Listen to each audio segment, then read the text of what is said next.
பத்திரிகை நண்பர்களே, தொலைக்காட்சி தோழர்களே, அனைவருக்கும் என் பணிவான தமிழ் வணக்கம். சமீப காலமாக தெரி படத்தினுடைய திரையீட்டில் அதிக பாதிப்புக்கு ஆளாகக்கூடிய சூழ்நிலைக்கு நான் தள்ளப்பட்டேன். அதற்கு யாரும் காரணமல்ல, ஒரே ஒரு குரூப், அதுவும் திரையரங்க உரிமையாளர்களை நான் கண்போல் காப்பவன், பொன்போல் போற்றுபவன். அவர்கள் இல்லாமல் நாங்கள் இல்லை, நாங்கள் இல்லாமல் அவர்கள் இல்லை. திரையுலகம் ஒரு கூட்டு குடும்பமாக வாழ்ந்து கொண்டிருந்த காலம் மிக உயரிய காலம். இந்த படத்தை நான் மும்பையில் இருக்கக்கூடிய இம்பாசிபிள் ஃபிலிம் பிரைவேட் லிமிடெட் நிறுவனத்துக்கு 10 கோடி ரூபாய் எம்ஜி போட்டு 7.5 கோடி ரூபாய் டெபாசிட் டிடியாக வாங்கினேன். 2.5 கோடி டெலிவரிக்கு வர வேண்டிய நேரம் திடீர்னு பன்னீர்செல்வம் அவர்கள் இந்த மாதிரி விளம்பரம் வருது, இம்பாசிபிள் பிரைவேட் லிமிடெட் வெளியீடு Mumbai throw SP cinema. SP cinema மூலமாக செங்கல்பட்டு ஏரியா விநியோகிக்கிறோம். இந்த படம் எனக்கும் செங்கல்பட்டுக்கும் எந்த விதத்திலையும் சம்பந்தமே இல்லை. ஆனால் திடீரென்று பன்னீர்செல்வம் சார் அத்தனை செங்கல்பட்டு அத்தனை தேட்டருக்காரையும் ஒன்றா கூப்பிட்றாரு. அத்தனை தேட்டருக்காரர் ஒன்றா கூப்பிட்டு என்ன சொல்கிறாரு, தெரி படம் போகிறதுக்கு முன்னாடி நம்மலாம் ஒரு முடிவு எடுக்கணும். நம்ம யாரும் எம்ஜி கொடுக்கக்கூடாது, எஃப்ஹெச் கொடுக்கக்கூடாது. கரண்ட்டில் 30 ரூபா டிக்கெட்டா, 50 ரூபா டிக்கெட்டா, 20 ரூபா டிக்கெட்டா, 10 ரூபா டிக்கெட்டா, இதுதான் நம்ம கொடுக்கணும், நம்ம எதுவும் செய்யக்கூடாது அப்படின்னு சொல்கிறாரு. என்ன காரணம்னு விசாரிக்கும் போது அவருடைய மகனுக்கு கடந்த 4 மாதத்துக்கு முன்னாடி திருமணம் நடந்தது. அந்த திருமணத்துக்கு இளைய தளபதி விஜய் கூப்பிட்றாரு, சூப்பர் ஸ்டார் ரஜினி சார் கூப்பிட்றாரு. இவங்க 2 பேரும் அந்த திருமணத்துக்கு போகக்கூடிய சூழ்நிலை. ஏன்னா அவர் மலேசியாவில் இருந்தார் சூப்பர் ஸ்டார். இவர் படத்தை முடிச்சுட்டு வெளிநாடு போயிட்டார். இந்த 2 பேரும் வரல, நான் என்ன பண்ணுறேன் பாரு அப்படின்னு சொல்கிற ஒரு விளைவு தான் இப்படிப்பட்ட ஒரு கூட்டு சதி. இதில் சிக்கி தவித்தவங்க யாருன்னா படம் போட முடியாத அப்பாவி திரையரங்க உரிமையாளர். உதாரணத்துக்கு சொல்லப்போனால் பன்னீர்செல்வத்தை சுற்றி அவர் கூட உட்காந்துருக்கலாம் பார்த்தீங்கன்னா யாரும் தேட்டர் ஓனரே இருக்க மாட்டாங்க. நான் அதிகமான டிக்கெட் விலையும் கேட்கல, டிக்கெட் விலை விற்கணும்னு சொல்ல. ஏன்னா வாங்கப்பட்டது மும்பை நிறுவனம், அதை விநியோகம் பண்ணுறது எஸ்பி நிறுவனம், சத்யம் தேட்டர் குரூப்பு. அவங்கக்கிட்ட போய் படத்தை கேட்டு போட்டுறதை விட்டுட்டு என் மேலே புழுதி வாரி தூட்டுறதுக்கு ரொம்ப தப்பு, ரொம்ப தப்பு. இப்படி தான் ஒவ்வொரு படம் ரிலீஸ் ஆகும்போதெல்லாம் இவர் ஒரு பிரச்சனை கலப்பார். இவர்கிட்ட தான் இந்த பிரச்சனையே கிளம்பும்.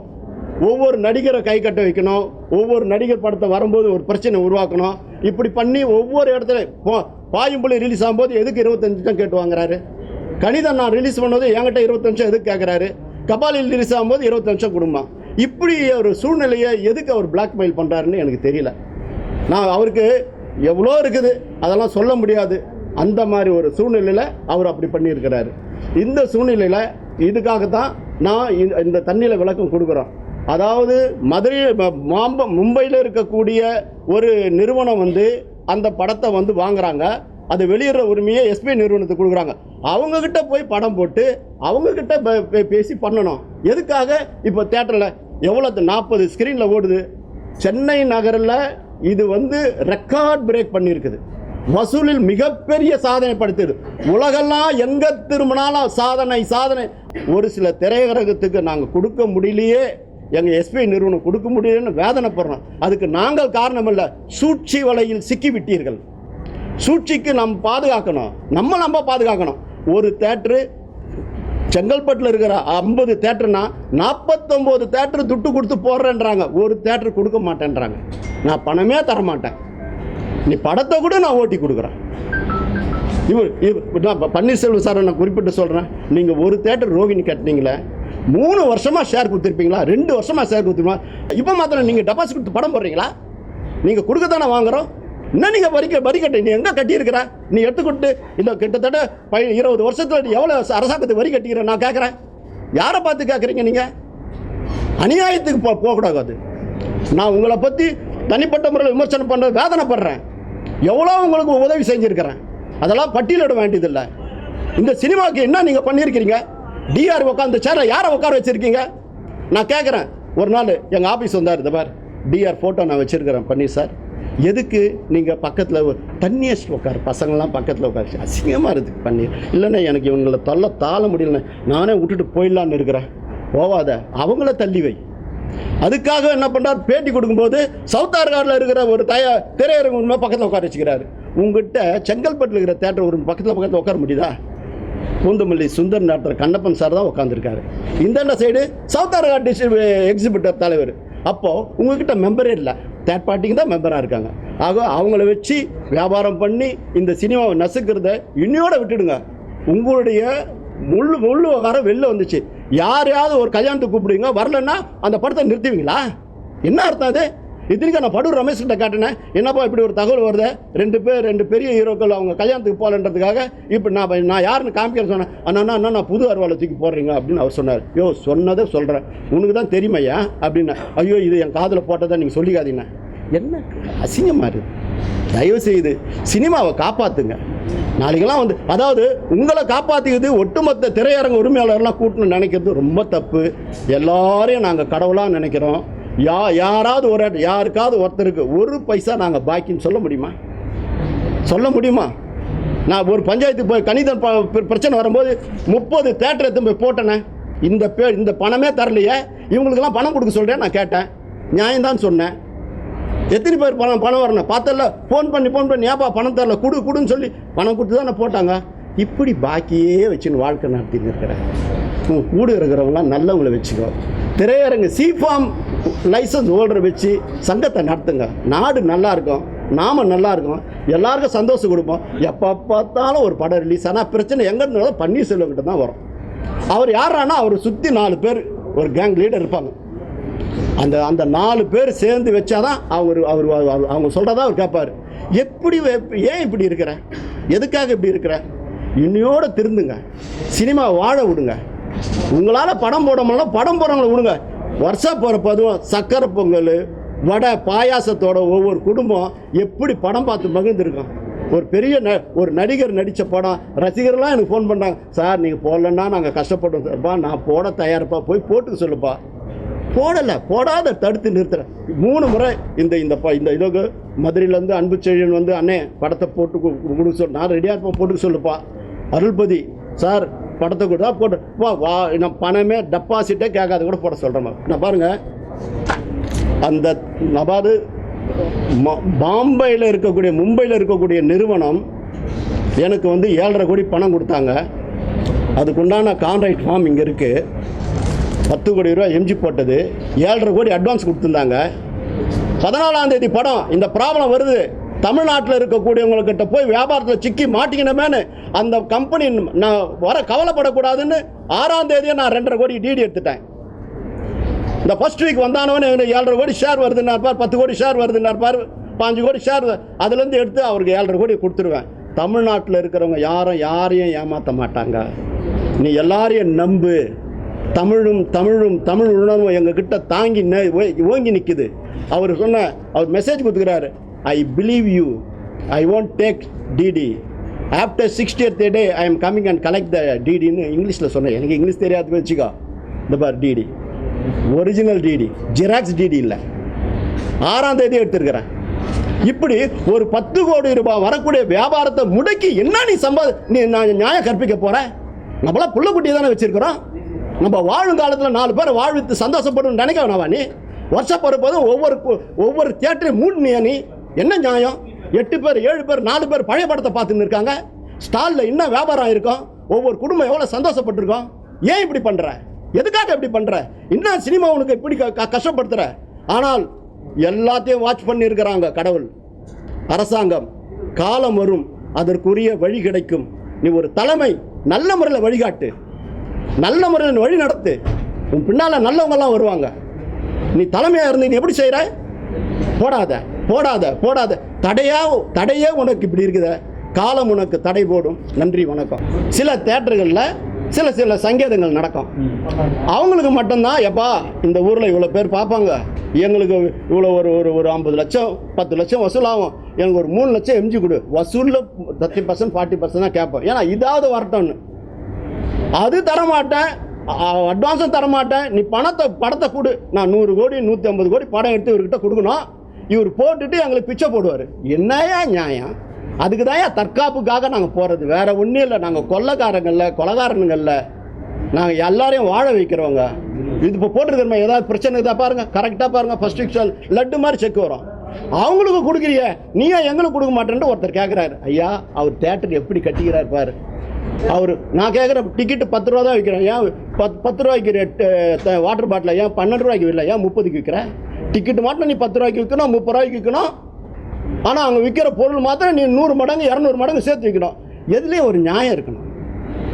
சார், அவங்க சொல்கிற குற்றச்சாட்டு என்னன்னா, செங்கல்பட்டு பகுதியில் திரையரங்குக்கு 1 கோடியிலிருந்து 1.5 கோடி வரைக்கும் எம்ஜி அடிப்படையில் கேட்டார், இதனால எங்களுக்கு பெருத்த இழப்பு ஏற்படும், அதனால பணம் வாங்குறாரு அப்படின்ற மாதிரி சொல்கிறாங்க. தம்பி, நான் ஒன்று சொல்கிறேன், இந்த படத்தை பேப்பரில் விளம்பரம் பார்த்துட்டீங்க, ஆரம்பத்துலேருந்து சொல்லிங்க, இந்த படத்தை மும்பை நிறுவனம் விற்றுட்டேன், அவங்க எஸ்பி நிறுவனம் கொடுத்துருக்காங்க. நான் சொல்ல வேண்டிய அவசியமே இல்லை உங்கள் கேள்விக்கு. நான் கேட்குறேன், அம்பத்தூரில் ராக்கி தேட்டரு 5 தேட்டர் இருக்குது, முருகன் தேட்டரு 3 தேட்டர் இருக்குது, 8 தேட்டருக்கு அப்படியே கேட்டாலும் 10 லட்சம் தானேப்பா வரும், 80 லட்சம். நீ 1 கோடி ஒருத்தர் கேட்குறான்னு வச்சு நீ எவ்வளோ கொடுத்துட போகிற? யாருக்கு கொடுத்துருக்குற? நீ யாருக்கு கொடுத்த? பணமே கொடுக்குறது இல்லையா, அப்புறம் எதுக்கு இந்த பேச்சு வரும்போது? பொய், அது இட்டுக்கட்டு சொல்லப்பட்ட பொய். உன்னுடைய மோட்டிவ் எந்தெந்த நடிகர்களை யார் யார் நம்மளை வந்து கௌரவிக்கலையோ அதை பழி வாங்குறதுக்கு தான் உனக்கு பழி வாங்குறா. நீ 8 தேட்டர் இருக்குது அம்பத்தூரில், 8 தேட்டருக்கு இப்போ 10 லட்சம் வச்சா கூட ஒரு தேட்டருக்கு 1 லட்சம் தானே வரும். 20 லட்சம் குத்தினா ஒரு தேட்டருக்கு 1.5 லட்சம் தானே வரும். ஏன் நீ கொடுக்க மாட்டேன்ற? ஒரு தேட்டருக்கு 1.5 லட்சம் கொடுக்கக்கூடாதா? உன்னுடைய கலெக்ஷன் என்ன? எவ்வளோ ஜனம் வரும்? உன் வசூலில் எடுத்து போடணுமா? நீ கட்டின வரியை போடணுமா? யாருக்கும் நான் கெடுதி நினைக்க மாட்டேன், யாரையும் நான் கெட்டழுன்னு நினைக்க மாட்டேன். சினிமாவை நேசிக்கக்கூடியவன், சினிமாவை வாழ வைக்கணும்னு நினைக்கிறேன். சினிமா நல்லா இருக்கணும். யார் சொன்னது? எஸ்பி சினிமா சொன்னாங்களா 1.5 கோடி 1 கோடி? பொய். ஏன்னா மொத்த உருவமே பொய் தானப்பா. நீ ஒழுங்கா தேட்டர் நடத்தி ஒழுங்காக ஷேர் கொடுத்துருந்தா பரவாயில்ல. எங்கே நீ ஷேர் கொடுத்துருக்குற? 3 வருஷமாக கொட்டலையே. மீனான் சேத்தரில் போய் ஃபைல் எடுத்து பாரு, பழைய காலத்து ஃபைலை. நீ எவ்வளோ போஸ்ட் டேட் போட்டு செக் கொடுத்து தேட்டரை நடத்துனது தெரியாதா எங்களுக்கு? அன்றைக்கெல்லாம் டிஆர் இருந்தார், உன்னை எத்தனை தடவை அவர் காப்பாற்றிருப்பாரு. நீ தேட்டர் ஓனர்களே நடத்தினா சினிமா நல்லா இருக்கும் சார். தேட்டர் ஓனருங்க தலைவலி வேணான்னு தூக்கி இந்த போஸ்ட் விற்கிறவன், போண்டா விற்கிறவன், டீ விற்கிறவன், இவனுக்குள்ள லீஸு கொடுத்துட்டு நம்மளுக்கு என்னடா ஆச்சுன்னு விட்டுறாங்க. அதனால தான் இன்றைக்கி சினிமா தத்தளிக்குது. அவன் இஷ்டத்துக்கு அடிக்கிறதுக்கு நாங்கள் ஆளாயிட்டோம். தயவு செய்து அதாவது விஜய் ரசிகர்கள்லாம் என்னை மன்னிக்கணும். நான் கொடுக்கலன்றது, நான் கொடுக்க தயாராக அவங்க வாங்கலை. ஏன்னா அவங்க பணம் போடுறதுக்கு தயாராக இல்லை. இந்த படத்தை போட்டோமா அடுத்து வரக்கூடிய படத்துக்கு இவங்க இப்படி தான் பண்ணுவாங்க. ஸோ அவங்க ஒரு பிளாக்மெயில் பண்ணுறாங்க. இப்படி தான் பண்ணுவோம், இப்படி கொடுத்தா கொடுன்னு. அதை மீறி நாங்கள் இந்த படத்தை வந்து அவங்க போட வரல. ஆனால் மக்கள், அங்கே இருக்கிற மக்களாக வந்து படம் பார்க்குறாங்க. இங்கே ஹவுஸ்ஃபுல்லாக போகுது. சென்னை செங்கல்பட்டில் திரையிட்ட அத்தனை தேட்டரில் ஹவுஸ்ஃபுல் ரெக்கார்டு. திடீர்னு பார்த்தா அமீரை பற்றி ஒரு பேச்சு. அமீர் வந்து படத்தை வாங்கிட்டு படம் மோசன்ட்டார்னு அவர் உடனே எனக்கு ஒரு கடிதம் போட்டு உடனே அவர் போட்டு அனுப்புகிறார். அண்ணா, இதுக்கு எனக்கு சம்மந்தமே இல்லை, எனக்கு இந்த செய்திக்கு அந்த அன்பு தம்பி அமீர் கொடுத்த கடிதத்தை நான் படிக்கிறேன் பார். என் அன்புக்குரிய பத்திரிகை மற்றும் தொலைக்காட்சி ஊடக நண்பர்களுக்கும் திரைத்துறையினருக்கும் திரு விஜய் ரசிகர்களுக்கும் நான் தெரிவித்துக் கொள்வது, திரு விஜய் அவர்களின் வளர்ச்சி பிடிக்காத சிலருடைய செயல்களால் திரைப்படம் வெளிவருவதில் இருந்த சிக்கல்களையும் வெளியான நாள் முதல் வந்து கொண்டிருக்கக்கூடிய தவறான தகவல்களையும் நான் அறிவேன். அதே நேரத்தில் திரைப்பட விநியோகம் குறித்து என்னுடைய ட்விட்டர் பக்கத்தில் நான் ஒரு செய்தியை பதிவிட்டிருப்பதாக இன்று காலை அறிந்தேன். எனக்கென்று அதிகாரபூர்வமான முகநூல் பக்கமோ அல்லது ட்விட்டர் பக்கமோ நான் வைத்துக் கொள்ளவில்லை என்பதை பணிவுடன் தெரிவித்துக் கொள்கிறேன். என்னுடைய பெயரில் உள்ள முகநூல் பக்கமோ அல்லது ட்விட்டர் பக்கமோ என்னுடையது அல்ல, யாரோ சில தவறான எண்ணம் கொண்டவர்களால் பயன்படுத்தப்படுகிறது என்பதை நான் தெரிவித்துக் கொள்கிறேன்னு அமீர் போட்டிருக்கார். எனக்கு அனுப்பிச்சிருக்கிறார். இந்த சினிமாவை காக்கக்கூடிய புள்ள இது. இந்த மாதிரி நேரத்தில் ஒரு தவறான செய்தியை யார் பரப்புறது? ஒரு தொலைக்காட்சி சம்பந்தம், ஒரு தொலைக்காட்சி தான் இதெல்லாம் பண்ணின்னு இருக்குதுன்னு எனக்கு தகவல் வருது. ஆனால் காலம் அவர்களை மன்னிக்காத அந்த தொலைக்காட்சியை திருட்டி விசிறி எடுத்துட்டா விட்டுடுமா? இந்த சங்கத்துக்கு கட்டுப்பட்டு தான் வரணும். இந்த சங்கத்துக்கு பதில் சொல்லி தான் தெரியணும். நான் வந்து அதாவதுமா, நான் வந்து ஒரு தொலைக்காட்சின்னு தான் சொன்னேன். ஒரு தொலைக்காட்சி பதிய வைங்க. இல்லை பாரு, இந்த பாருங்க, நான் சொல்கிறேன் கேட்டுக்கோ. தொலைக்காட்சியை பற்றி தான் சொல்கிறேன். அதாவது என்ன நடந்தது, அதாவது அந்த படத்தினுடைய விநியோகஸ்தர் மோனிகா ஃபிலிம் செந்தில், அவருடைய நம்பர் தரேன், ஃபோன் பண்ணி கேளுங்க. 35 நிமிஷம் பதிய விட்டு பிடிச்சாங்க. கமிஷனர் போலீஸில் உட்கார வச்சாங்க.